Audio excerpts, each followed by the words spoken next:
Hello, my YouTube family. Manipurihommaker channel ni mayam butaram na ukchari. Mayam ngasidi kismis semjarake. Akoigi yumda yamna laina semba yai ko. Masaka jam phajabane tu. Yamna healthy oina, yamna fresh oina, luna nana yumda sumaina yamna laina semba yai ko. Akoigi semba da suwa daba lu sulu daba. Adudagidi akoigi market tagi laiba haise adum ja phajana chambra chamdabra adudagidi apatpana sema irasu ubanate adudagidi kuina thamba yanaba preservative adudagidi chemical mayam ama hapaine badum duna hajangna kaisu phaba nate duna yumda phajana sumaina yamna healthy oina mayam chu sembiyo aduki matik su hawbane mahau su yam khetnabani ko ado grapes se kg makhai amni ko aina lawjari se Bazaar dagi khoraman gaithen dagi lairakpane ba kg makhai sida lupa chama adu kg amani ga lawradi adum khara taw yadoi chane hojik se grapes se adum honge ba adu lamlong daga di kg da lupa chahum pi maman se duki matik khetnai ko Bazaar ga adu swaida phana hongla su akhoigi market dagi laibaduga asem laibado adu duga yumda semjaba jiga adum haiphet manage tawe adu bu yumda semjaba haibasina akhoigi khongna khutna uchare adegi di yamna healthy oire dana ko adu ki kanabadu tare तो कईगुम्बा मपालम दमी चटपा लैबा खोपा लाखदाउबा लैरगदि grapes से अखोई KG अनि हुम पुरागना अदुम लैरागा युमदा सेमबा अदुम याबनेबा दुइतादि अदुकी मतिक कानाबने तोंगबनेबा अखोई market दगी असेमबोइना लैबबुदि मपालम ददि याम खोंगेदना अखोई स्वाइगदि ममनसे अदुकी मतिक खेनागा बोने वो सिंगजे फजना मनथोए अपतपा कैका लोइ लौथोखरे दो मसक्सि चम फजाबने याम फ्रेश ओइबनेबा अंगुरजे सुमाइना फ्रेश ओइबा अदुगी यामना सुथुमबा हाउबा अंगुर लौबियो को अखोइगी किसमिस सेमबसे द फजना नाइरा नाइरागा चामथोगे अखोइगी अमोटपा कैका अदुगी केमिकल कैका हापम सु कोखिनबा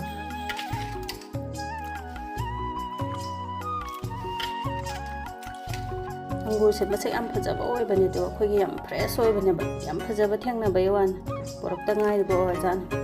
तो सीसे मिनिट 5-10 तिंगागा थमगेको तिंगिङै सिदा होरेन फौननबा रेडी दा थमोरगे सुमाइना कोइगी नुंसि नुंसा मथक मखादगी चंगबा ngamba पोलांग सुंबा रनबा सिदा फैये दुगा फी अपाबा सनासि मथाजलगेको होरेन फौनबा रेडी दा थमगे अदुको जिक स्टीम दाउनबा थंगलचिको माइना स्टीम दाउबा याबा अदुम अमे हेते याइको अखोइगी फुटपना तबा स्टीम दाउबना फैये फुटलगदि मागी महौ करि करादो इसिंग मरत चंगिनेबा दुना इसिंग खरा हापे दो सुमाइना महौ महौ हुटपा प्लेट अमा स्टीम दाउबा याबा अमा हेता अदुम ताउ यारेको चंगाइदगा दुम ngalsu yaba pone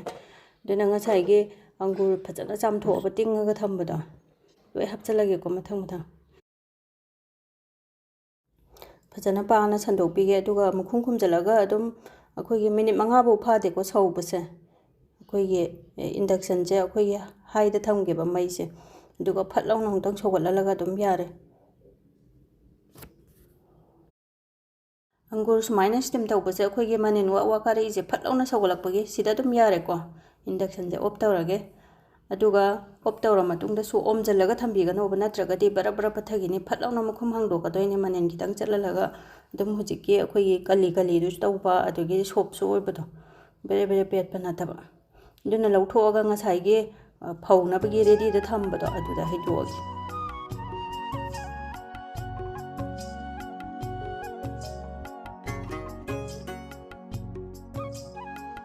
तंग पाना संदोपीगे खितंग थुना कंगनाबा अखोइगे नुंसाजे नुंगामदे नुमिताबो सारगदिना अदुम याम थुना कंगबने कोइ हुजिक मतमसे कालेन सु ओइबनि नुंसाजे अदुकी मतिक सारेको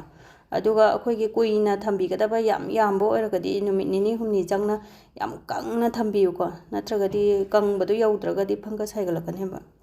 फौदोरगे हुजिक नुंसादा नोंमतंग फौबदा याम फजना कंगेदो अदु फौबा अदुगी लौसनबा मथक मखा ओनबदा अदुम हाउबरा येंगबदा तंखाय अमा लोइगरे दम किसमिस से खितंग गायरबने द मागी मसक सेंबियुको फी अखोइगी कइनो से लंबोइबा मचुगी फी सिते याउबसिदा अखोइगी किसमिस की मचुजे क्या लमदादर याम फजाबने अखोइगी मार्केट योनबदो अदुदै हेन फजाबने को जाबदा सु इमोन याम सेंबा अदुगेदि सुम वखंदा सु नुंगाइबने बि युमदा सुमाइन सेमजबजे दुना सुमाइना कंटेनर अमदा फजना हांजलगा थमगे दो यारिबा मखैदि अखोइना पोचै हानबसे लिगली ग्लास की बोतल दा हानबनादि फैको दो सुमाइना अयंगबा हापदि कैसु कायदबरा न खल्ले अखोइगी अचारगुंबा कैगुंबा नुंसादगा फौबा अदुदगिदि असाबा पोचै हापदि प्लास्टिक जाम फतेबा अखोइगी असाबगी मानिन मागी थोलकपदुना कैंसर न हल्लेना हाइबदो ꯑꯗꯣ ꯑꯩꯒꯤ ꯅꯨꯡꯁꯤꯔꯕ ꯚꯤꯌꯨꯋꯔꯁꯤꯡꯅ ꯑꯩꯒꯤ ꯚꯤꯗꯤꯑꯣꯁꯤ ꯈꯤꯇꯪ ꯅꯨꯡꯉꯥꯏꯕ ꯀꯥꯟꯅꯕ ꯐꯥꯎꯕꯤꯔꯒꯗꯤ ꯂꯥꯏꯛ ꯑꯃꯃꯝꯇꯪ ꯅꯝꯕꯤꯔꯝꯃꯣ ꯃꯣꯇꯤꯚꯦꯁꯟ ꯄꯤꯕꯤꯕ ꯑꯣꯏꯅ ꯑꯗꯨꯗꯒꯤꯗꯤ ꯁꯕꯁꯀ꯭ꯔꯥꯏꯕ ꯇꯧꯕꯤꯗ꯭ꯔꯤꯕꯁꯤꯡꯅꯁꯨ ꯁꯕꯁꯀ꯭ꯔꯥꯏꯕ ꯇꯧꯁꯟꯕꯤꯔꯝꯃꯣ ꯉꯁꯤꯒꯤꯗꯤ ꯕꯥꯏ ꯕꯥꯏ